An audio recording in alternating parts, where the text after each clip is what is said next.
Bismillahirrahmanirrahim. Assalamualaikum warahmatullahi wabarakatuh. Syukur alhamdulillah kita bisa berjumpa lagi di channel ini. Shalawat dan salam selalu dan tetap tercurahkan kepada junjungan kita Nabi besar Muhammad sallallahu alaihi wasallam. Allahumma sholli ala sayyidina Muhammad wa ala ali sayyidina Muhammad. Harapan dan doa saya semoga saudaraku semuanya selalu diberikan kesehatan, dilapangkan rezekinya, diampuni dosa-dosanya, dan dipanjangkan umurnya. Amin ya robbal alamin. Sahabat beriman yang dirahmati Allah, selama ini kita mungkin berpendapat orang yang meninggal itu tidak akan merasakan sakit ketika jasadnya dimandikan. Padahal saat dimandikan tersebut, mayat tersebut menjerit. Diceritakan oleh Aisyah, ketika itu ia tengah menunggu suaminya, Rasulullah Shallallahu Alaihi Wasallam, kembali ke rumahnya. Ia mengucapkan salam dan kemudian berdiri untuk menyambut sang Nabi kecintaan Allah tersebut. Duduklah di tempatnya, tidak usah berdiri wahai Ummul Mukminin. Begitu ucap Rasulullah Shallallahu Alaihi Wasallam.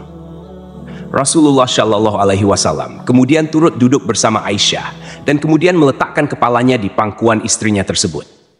Aisyah lantas mencari uban pada jenggot Rasulullah dan menemukan 19 helai rambut yang sudah memutih.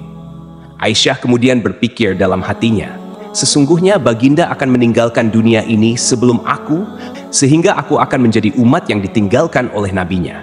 Maka ia pun menangis, sehingga mengalir air matanya jatuh menitis pada wajah baginda. Rasulullah sadar terkena tetesan air mata istrinya. Rasulullah pun kemudian terbangun dari tidurnya. Wahai Ummul Mukminin, apa yang membuatmu menangis? Tutur Rasulullah. Aisyah kemudian menceritakan apa yang ia rasakan setelah melihat uban Rasulullah Shallallahu Alaihi Wasallam. Tahukah kamu kondisi apakah yang paling menyusahkan bagi si mayit? Kata Rasulullah Shallallahu Alaihi Wasallam. Tidak ada kondisi yang paling menyusahkan atas diri mayit selain saat keluar dari rumahnya. Anak-anak yang ditinggalkan berada di belakangnya dan menangisinya, kata Rasulullah. Itu memang menyakitkan, tapi masih ada lagi yang lebih pedih dari itu, sahut Rasulullah Shallallahu Alaihi Wasallam.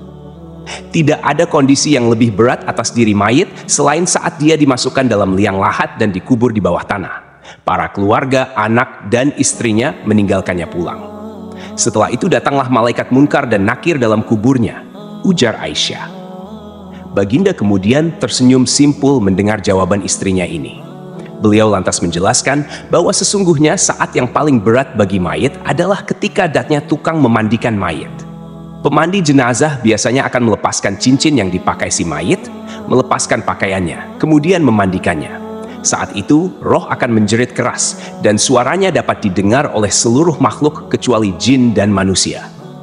Apa yang diserukan oleh roh itu, ya Rasulullah? Tanya Aisyah. Hai tukang memandikan, demi Allah, aku memohon kepadamu agar engkau mencopot pakaianku dengan pelan-pelan, karena sesungguhnya saat ini aku sedang istirahat dari sakitnya pencabutan nyawa dari malaikat maut. Begitu ungkap Rasulullah Shallallahu Alaihi Wasallam. Aisyah kemudian semakin penasaran. Lalu apa yang diserukan lagi oleh roh? Tukang memandikan, demi Allah, jangan engkau tuangkan air panas. Jangan engkau pun akan air panas dan jangan pula air dingin. Sesungguhnya jasadku telah terbakar karena dicabutnya nyawaku, jawab Rasulullah. Lalu ketika dimandikan, apa yang diserukan oleh roh itu? Tanya Aisyah lagi. Dan ketika dimandikan, roh itu berkata, demi Allah, hai tukang memandikan, janganlah engkau pegang diriku terlalu kuat. Sesungguhnya jasadku masih terluka karena keluarnya nyawa. Tutur Rasulullah Shallallahu Alaihi Wasallam. Sahabat beriman yang dirahmati Allah, itulah sakit yang dirasakan oleh mayit.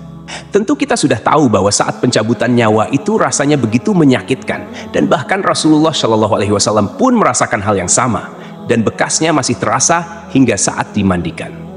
Jadi bagi Anda yang suka memandikan jenazah, dengarlah jeritan roh. Wallahu a'lam bishawab. Demikian yang bisa saya bagikan, semoga bermanfaat untuk kita semua. Amin ya robbal alamin. Assalamualaikum warahmatullahi wabarakatuh.